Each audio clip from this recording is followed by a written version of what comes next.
Muy buenos días a todas y a todos. Por favor. Agradezco de verdad y celebro este ejercicio, agradezco la invitación para poder estar presente en este conversatorio que pues forma parte de un ejercicio de democracia deliberativa, que es lo que tenemos que tener, ¿no?, para ser una sociedad verdaderamente democrática. Y de verdad agradezco muchísimo la posibilidad de estar aquí, a los señores diputados que pues que nos permiten pues expresar algunas consideraciones en relación con esto que está sobre la mesa de debate y que tiene que ver con la elección de los ministros de la Suprema Corte de Justicia de la Nación.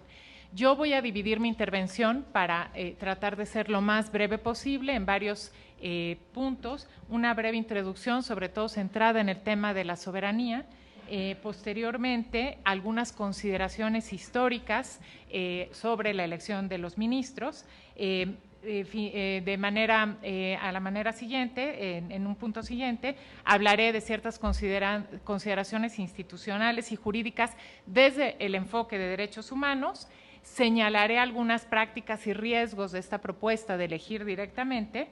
Hablaré de algunas áreas de oportunidad y concluiré con unas reflexiones finales que me preocupan a mí mucho y quisiera yo poner sobre la mesa en relación con los conceptos de democracia y ciudadanía, que me parece que también constituye este foro una buena oportunidad para reflexionar sobre ellos.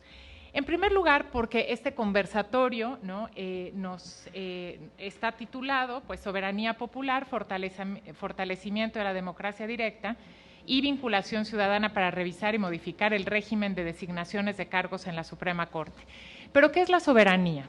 Según Jorge Carpizo, un distinguido jurista, integrante, como todos ustedes saben, y exdirector del Instituto de Investigaciones Jurídicas, señala pues, que desde luego el concepto de soberanía es un concepto polémico y polisémico, pero fundamentalmente el concepto de soberanía significa que es un poder que no reconoce a otro poder superior. Es la libre determinación del orden jurídico y por eso nuestro artículo 39 constitucional señala que la soberanía reside en el pueblo y es la voluntad del pueblo la que hace la misma Constitución, la que genera y la que da origen a nuestra Constitución. De tal manera pues que la soberanía se ejerce precisamente pues a través de los poderes, pero no significa otra cosa, sino que el pueblo, ¿no?, como lo dice nuestra Constitución, tiene esta facultad de autodeterminarse, de delimitar los límites constitucionales y de diseñar la forma en la que quiere gobernarse. Y dicho lo anterior, yo voy a argumentar la razón por la cual yo me inclino más por la legitimación indirecta en la designación de los ministros de la Suprema Corte de Justicia de la Nación. Y hay algunas razones históricas y de derecho comparado. Históricas no solamente por nuestra tradición constitucional, que no abordaré porque sin duda lo hará de una manera muchísimo más muchísimo mejor el doctor Rafael Estrada, que es experto en historia constitucional, y el doctor Diego Valadez, pero en la Constitución de 1924, que estaremos celebrando el bicentenario el próximo año, con la cual nace nuestra Suprema Corte de Justicia de la Nación, precisamente establecía que la elección de los ministros sería a través de la legislatura de los estados. También lo recoge así la Constitución de 1917 y las posteriores reformas, que lo que buscan es pues, establecer más controles y más contrapesos. Pero no solamente es una razón histórica en sentido cronológico, es decir, esta historia constitucional, ¿no?, que podríamos decir, bueno, sí hay un origen histórico, pero tenemos la posibilidad de determinar cambiarlo, sino también porque la evolución misma de lo que constituye el Estado de Derecho, y que se mencionó muy bien en la presentación de esta mesa, lo que actualmente se entiende por el Estado constitucional de Derecho, lo que han decidido, lo que han deliberado y lo que han desarrollado los teóricos que se ocupan precisamente del Estado, de la democracia, justamente ha cambiado y ha fortalecido esta legitimidad de la Suprema Corte de Justicia, de los órganos del Tribunal Constitucional, del órgano que regula que todo nuestro orden jurídico esté sujeto a la Constitución, con un especial énfasis en la independencia judicial. Y paso por ello a al siguiente punto, ¿no? Desde la teoría clásica, desde el surgimiento del Estado-Nación, como señala también Jorge Carpizo, al definir lo que se entiende por soberanía, pues hay esta idea de la división de poderes, ¿no? de los frenos y contrapesos. Y si bien pues, Hans Kelsen fue el primero que señaló la necesidad de contar con un tribunal constitucional que garantizara que todo el ordenamiento jurídico se apegara a la Constitución, a lo largo del siglo XX y especialmente en la segunda mitad del siglo XX y a raíz de las dos grandes guerras que hubo en la primera mitad del siglo pasado, se empieza a desarrollar esta idea del Estado constitucional de derecho, es decir, no basta un Estado en donde se cumpla la ley, en donde la misma autoridad se apegue a la Constitución, sino que para que realmente haya una Constitución, haya un Estado constitucional y democrático de derecho, dicen los teóricos Prieto Sanchís, Manuel Atienza, que hay tres características principales. Un principio dinámico de división de poderes, ¿no? Que haya alternancia y que no se concentren los poderes, un catálogo de derechos humanos que tienen que ser reconocidos, no son dados por el Estado, en nuestra reforma al artículo primero constitucional es la prueba de ello, y mecanismos de control constitucional. Es decir, que los derechos humanos se vuelven la piedra angular de cualquier sistema jurídico, y es por eso también que vemos en nuestra historia constitucional cómo en 1994 nuestra Suprema Corte, que había sido básicamente un tribunal de legalidad, se convierte en un verdadero tribunal constitucional y a partir de esa época se ha convertido en un garante de los derechos humanos, ¿no?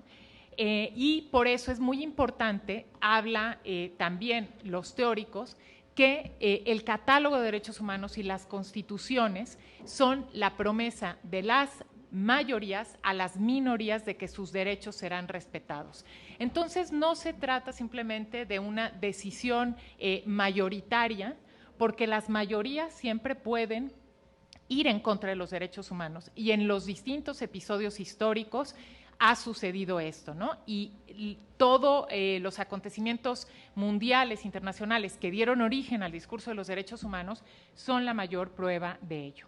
Por eso es que es indispensable la independencia judicial y un conocimiento técnico que en este caso, en el caso de la designación, me parece que es evaluado y me parece que de una manera correcta está el diseño por el Senado de la República. Es decir, lo que se hace no es una muestra de popularidad, de convicción, sino una evaluación técnica sobre el conocimiento del sistema jurídico y de nuestro régimen constitucional.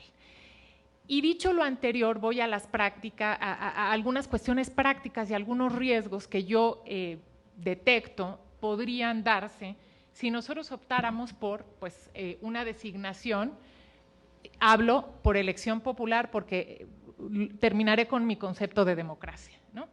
En primer lugar, como yo les decía, bueno, lo más importante es la independencia judicial, no solo por el tema de frenos y contrapesos, sino también por el tema de derechos humanos, ¿no? Evitar que las mayorías avasallen a las minorías. Ejemplos podemos tener muchísimos de cómo se ha dado precisamente esta protección de las minorías.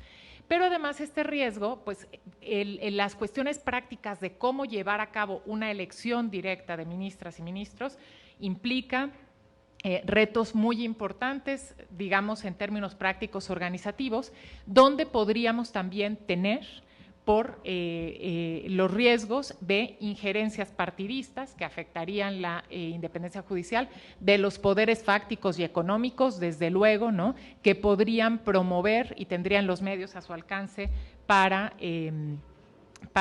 ubicar a ministros en la Suprema Corte de Justicia, y además también el costo económico me parece que sería altísimo, ¿no? Las elecciones en nuestro país, derivados pues de nuestra historia de desconfianza, implican un altísimo presupuesto, y esto desde luego sería trasladado si queremos tener las garantías que deberíamos asegurar para una elección como la que se podría dar, ¿no? Y esto implicaría también un riesgo en términos de la independencia judicial de ser contrario al artículo primero en relación con el principio de progresividad de los derechos humanos, ¿no? La Corte Interamericana de Derechos Humanos tiene algunos criterios importantes en materia de independencia judicial. Ahora, esto no quiere decir que no haya áreas de oportunidad en el Poder Judicial y desde luego creo que esto es algo que todas y todos estamos de acuerdo, ¿no? Desde luego puede haber mucho mayor transparencia en la designación, aún en el proceso que hay, la fundamentación y motivación de las razones por las cuales se llevó a elegir a una persona de entre la terna o a rechazar una terna de una manera muchísimo más profunda, ¿no? Y muchísimo más transparente. También una mayor participación de la sociedad civil. Desde luego, nuestro Poder Judicial tiene una deuda histórica en la cercanía, en la accesibilidad a la ciudadanía, ¿no? A la ciudadanía en el sentido más amplio. No es un poder que se sienta cercano a la ciudadanía, los juicios son costosos, el juicio de amparo es muy técnico y necesitamos una justicia muchísimo más cercana.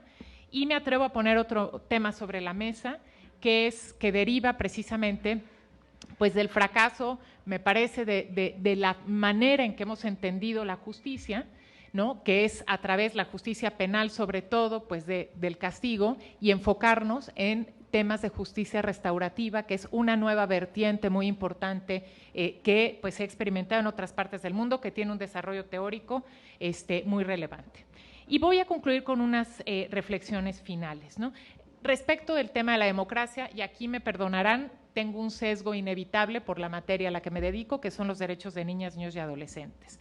La democracia puede entenderse, y todos sabemos, de dos maneras, ¿no? Como procedimental, ¿no? Es decir, pues vamos y votamos, o como en un concepto sustantivo que implica la deliberación. Y esto lo refleja perfectamente nuestro artículo 3 constitucional. La democracia, nos dice, no solo es una estructura jurídica o un régimen político, sino es un sistema de vida fundado en el constante mejoramiento económico, social y cultural del pueblo. Y en nuestro país históricamente hemos entendido la democracia de una manera muy limitada y la ciudadanía que es profundamente excluyente. No es casual, a mí me lo parece, que esté en el artículo 3 que señala el derecho a la educación que predominantemente se dirige a niñas, niños y adolescentes.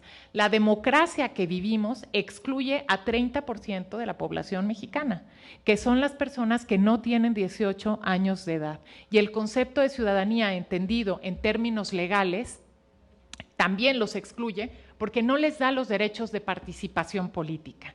Entonces, me parece que esta deliberación y esta idea, ¿no? que podemos detonar a partir de esta reflexión sobre la justicia puede avanzar hacia esta idea de una democracia muchísimo más incluyente, mucho más comprometida de las personas que pertenecemos a una comunidad política, a una ciudadanía de manera mucho más extensa, más deliberativa, más participativa, y no restringirse a la simple emisión de un voto, ¿no? De un voto pues cada 3 años o cada determinado tiempo para elegir a algunos representantes. De tal manera que me parece que en esta idea de democracia, ciudadanía mucho más incluyente, la justicia tiene que constituir un pilar fundamental y es una excelente oportunidad también para avanzar hacia una sociedad muchísimo más incluyente, participativa y una democracia más deliberativa. Muchas gracias.